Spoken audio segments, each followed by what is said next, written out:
What's up, everybody? This is Steve Sirlacci, and today we are looking at one of my favorite amps of all time. Literally, I was so excited when my friends from Zzounds sent this out to me for a demo. Unfortunately, it's here for a loan, but we are talking about this SLO 30 from Soldano.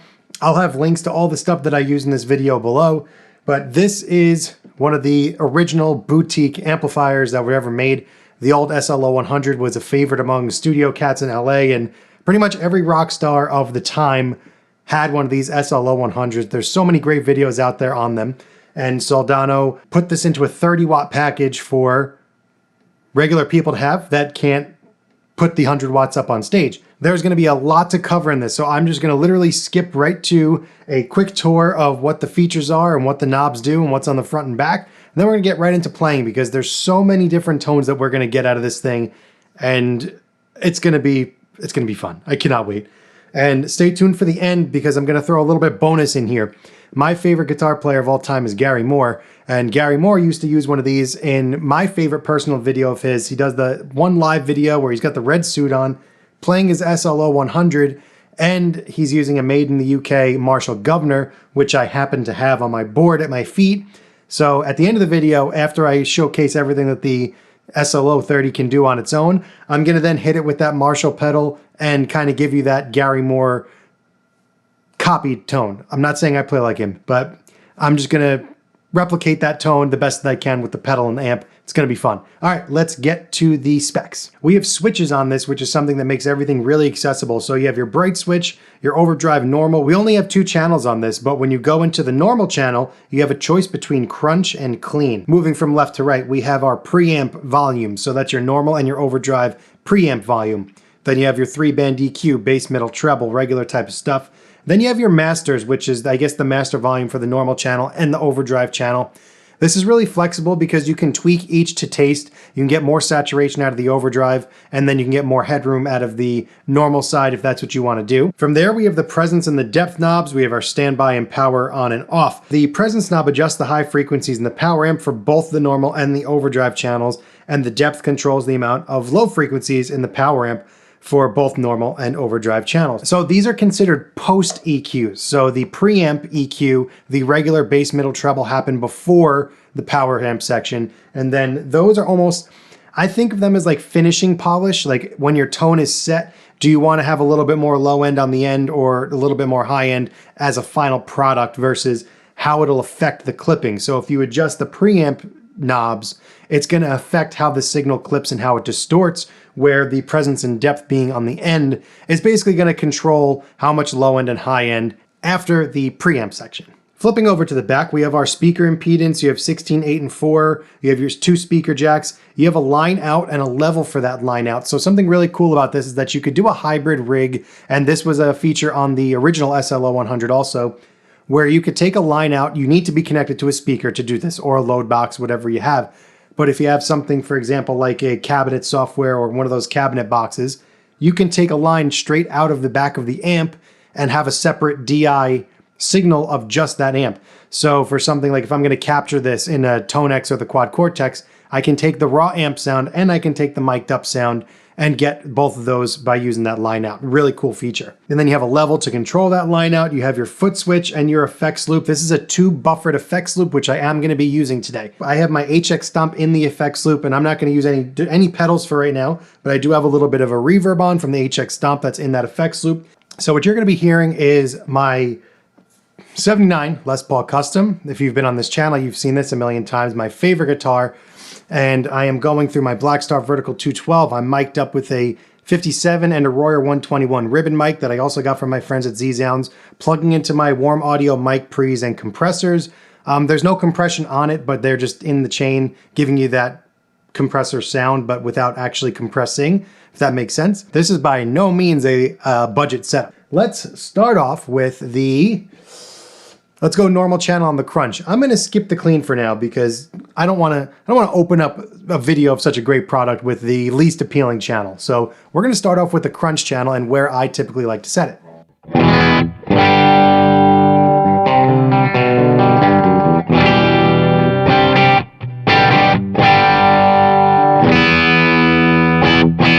So now, even though I'm on the crunch dial of the normal channel, There's just a very little bit of edge of breakup. So I would consider this the clean channel actually, and really actually be able to use this all night.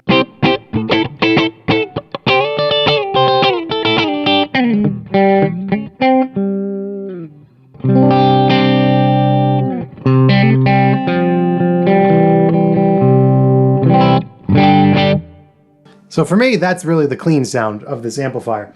So let's mess with some of these dials. Right now, I've got the bass and middle at noon, and I've got the treble dialed out a little bit because it's a little bit of a bright setup here. If I were to now jack up that normal channel to about 7, again, we're on the crunch setting, we're going to start getting that nice breakup.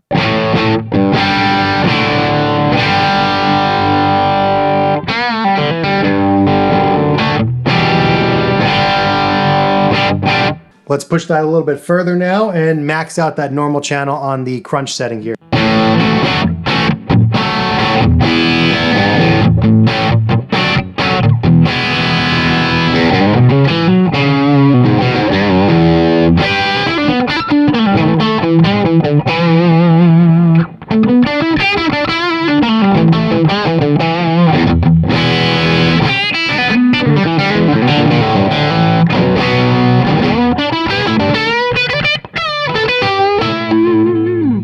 Go to the neck pickup on the Les Paul here.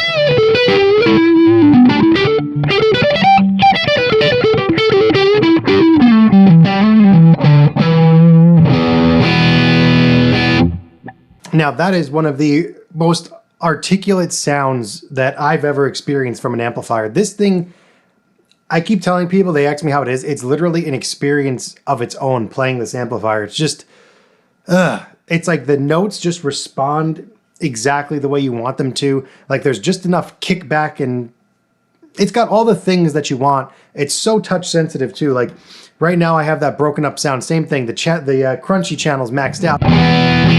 But if I dial back this volume to 7,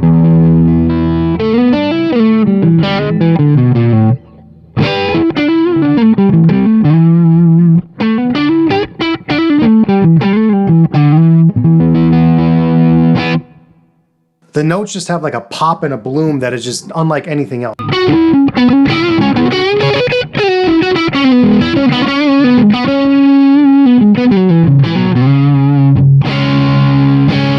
Here, even on the neck pickup with the Les Paul, typically a neck humbucker could get muddy, but there's just no mud to be found there. It's just such a good sound. Let's dial that crunch back to about 7. And now let's flick that, flick the clean switch and see where that takes us now. You hear all the balls drop out, so we are going to go to the master, bring the master up to about 7.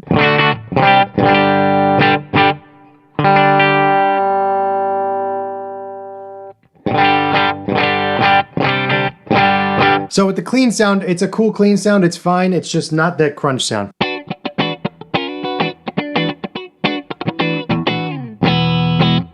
Hit that with an overdrive and see what that sounds like.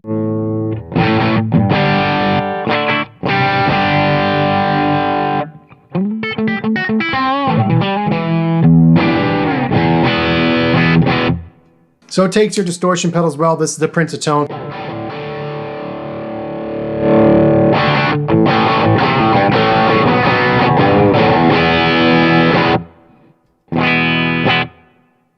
So it's a nice basic clean sound, but this is definitely not what you buy this amplifier for.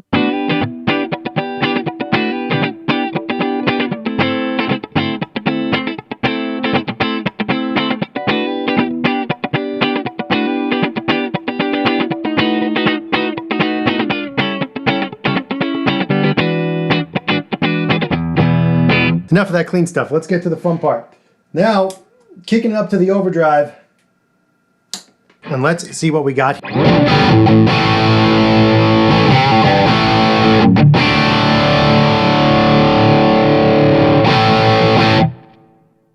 This is like the type of sound where you just want to hit an open A chord and just totally Pete Townsend and just windmill and do all that stuff. Like, how great is just going...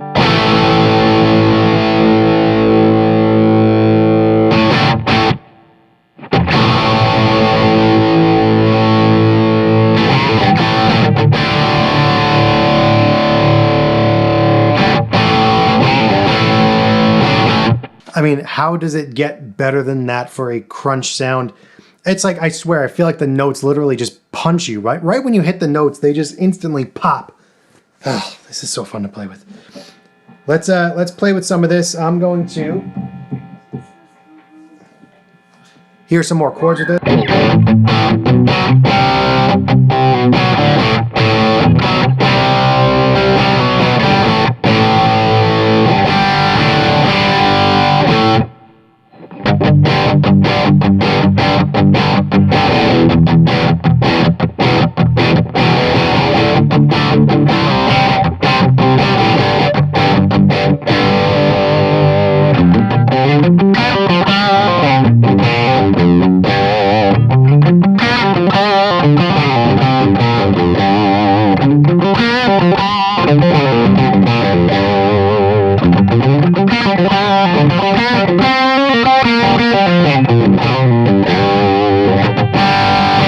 Really sweet. Let's see what we could do. That's with the gain only on like 3. Let's turn that up. I turn that master down, see where we wind up with it.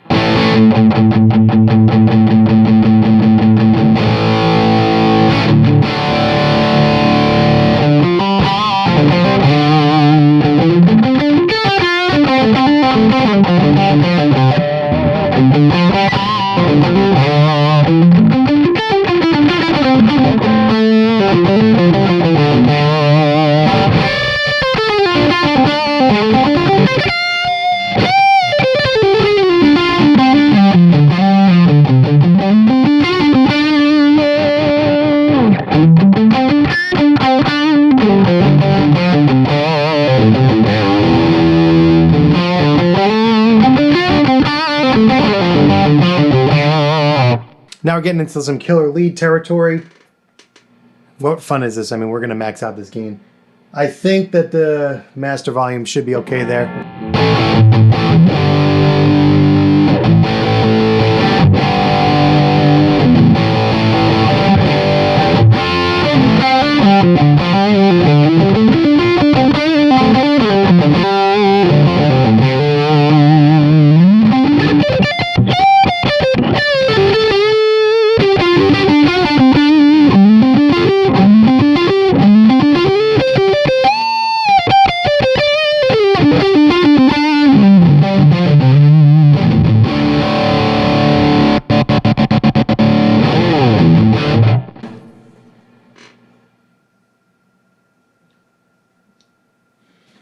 Come a little bit more back to reality. We're going to stay on the Overdrive channel. Let's go with these presence and depth knobs. These are definitely tweaked to taste, used minimally. There's a great Pete Thorne, Tim Pierce Red Shell video where they talk about the SLO 100 and the quirks and nuances of this. These were actually mods that were very popular on the original SLO 100s. So when they made this SLO 30, they decided to include these presence and depth knobs as a stock feature and put them right on the front of the amp. So let's hear what those do.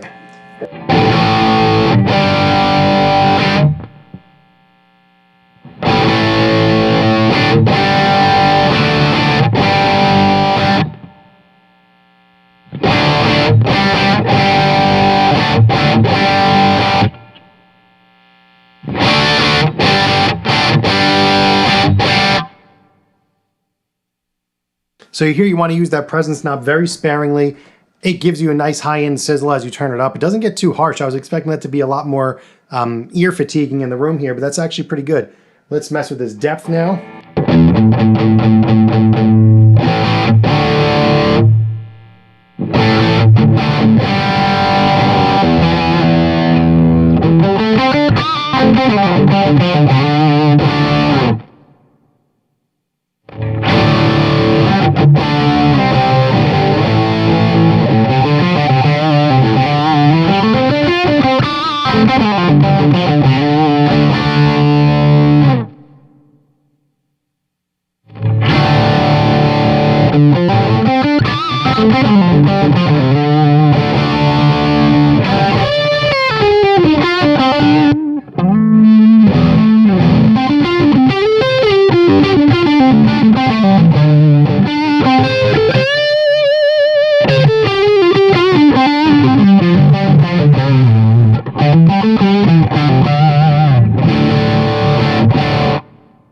Now let's max out that deck.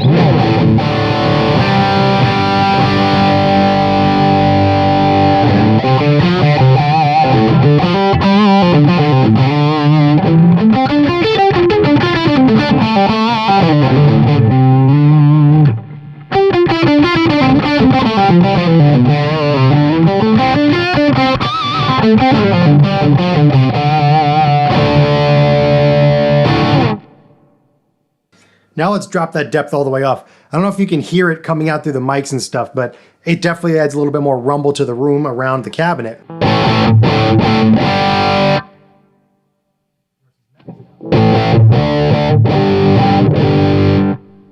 I think to me it adds a little bit too much mud, so the way Pete Thorne describes this, and I take his word as gospel on this, is that he would keep this at 2 or 3 top.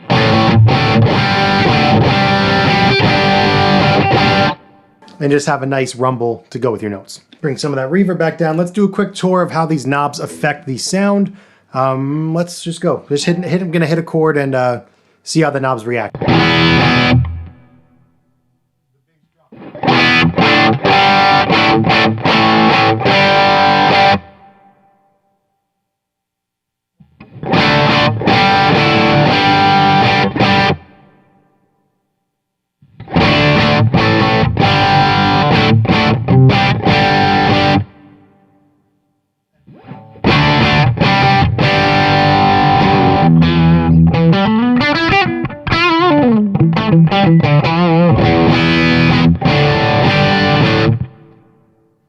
So you hear the bass is usable at pretty much all settings. I still like it just about noon. The mid knob is where things get always fun. See, with that scooped out, we have almost our underwater sound. But if I more distorted sound again to the overdrive channel, bring up that distortion.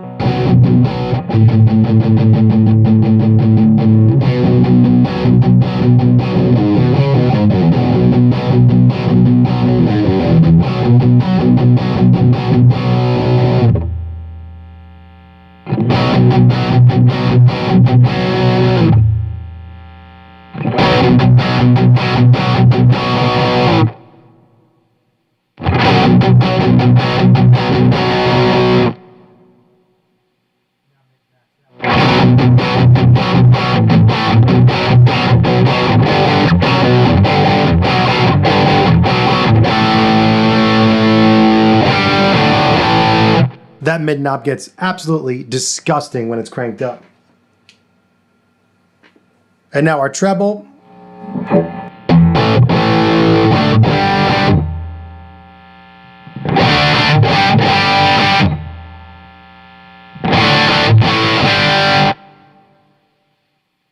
Now I didn't want to just not showcase the treble knob, but it gets super bright when that's turned up. So I like it right here. A little between 1/4 and 1/2, I think, is the real nice sweet spot for this treble knob, where you get clarity from the neck pickup and the bridge doesn't get harsh.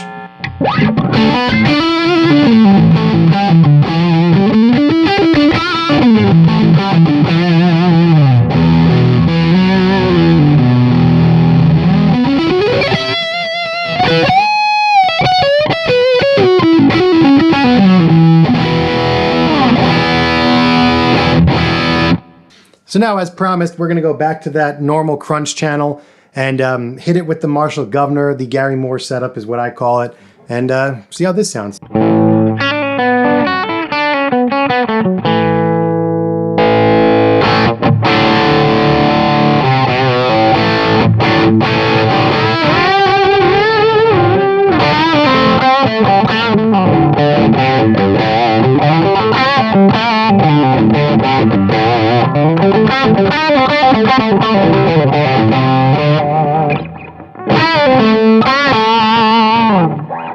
Turn the gain even higher on the pedal.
So I think that about does it for the SLO 30. I'm really enjoying my time with this thing. I absolutely love this amp. It's one of my favorite sounding amps, probably of all time. I am completely obsessed with how this sounds in all ways, shapes, or forms. I love this crunch setting, and I really love the overdrive setting. Man, wow, they just really absolutely crushed this design, and Mike Soldano is a genius. This is, it's so good. Wish I was keeping it. So if you're interested in anything used in this video, check out all of the links to Zzounds below. They're sponsoring this video, and they are one of my favorite affiliates. They support the channel very much, and I really appreciate them. So thank you to Billy and Zzounds. And if you made it this far in the video, thanks for watching. I'll see you in the next one.